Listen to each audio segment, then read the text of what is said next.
রাসূলুল্লাহ সাল্লাল্লাহু আলাইহি ওয়াসাল্লাম হাদিস শরীফের মধ্যে বলেন, তালাবুল ইলমি ফারিয়াদাতুন আলা কুল্লি মুসলিম, প্রত্যেক মুসলমানের উপর দ্বীনি ইলম অর্জন করা শিক্ষা করা ফরজ।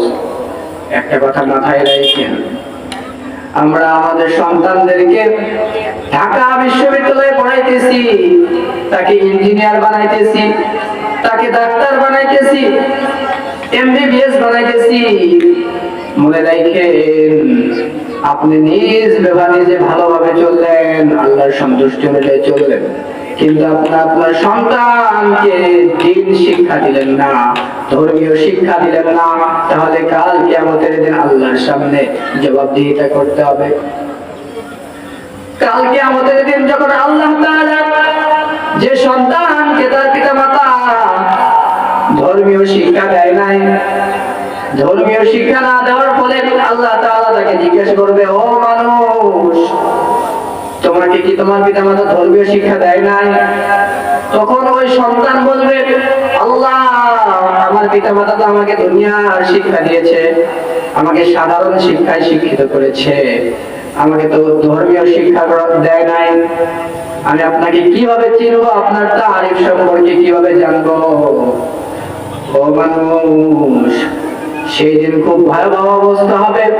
তখন আল্লাহ তাআলার সঙ্গে ওই সন্তান ফরিয়াদ করবে, আল্লাহ, আমার পিতামাতার সব দোষ, আমার পিতামাতা আমাকে শিখায় নাই, আমার পিতামাতা আমাকে জানায় নাই যে ধর্ম কি। ইসলাম ধর্মের মধ্যে যে রাসূলুল্লাহ সাল্লাল্লাহু আলাইহি ওয়াসাল্লামের দ্বীনের উপর তার জীবনের যত সুন্নাত সমূহ আছে পালন করা, এগুলো আমাকে শিখায় নাই। আমাকে শিখাইছে কি? আমাকে শিখাইছে নাচ ডান্স। এই কারণে আমি আল্লাহ আপনাকে চিনি নাই। তখন আল্লাহ তাআলা ওই সন্তানকে বলবে, ও সন্তান, যাও, তুমি জাহান্নামে যাও। তখন ওই সন্তান আল্লাহ তাআলাকে বলবে, আল্লাহ, আমি যদি জাহান্নামে যাই, সর্বপ্রথম আমার পিতামাতাকে জাহান্নামের সিঁড়ি বানাইয়া তারপর আমি জাহান্নামে যাব। সুতরাং মনে রাখেন, যে সন্তানকে আপনি আপনার মাথার ঘাম পায়ে ফেলে টাকা উপার্জন করে খাওয়াইলেন, এত মহব্বত করলেন, এত ভালোবাসলেন, সেই সন্তানের কারণে আপনি জাহান্নামে যাবেন। পিতামাতার উপর কর্তব্য হচ্ছে তাকে ধর্মীয় শিক্ষা দেওয়া। আমি এই কথা বলবো না যে তাকে মাদ্রাসায় দেন, আপনি স্কুলে পড়ান, যে জায়গায় পড়ান, এটা কোনো সমস্যা না।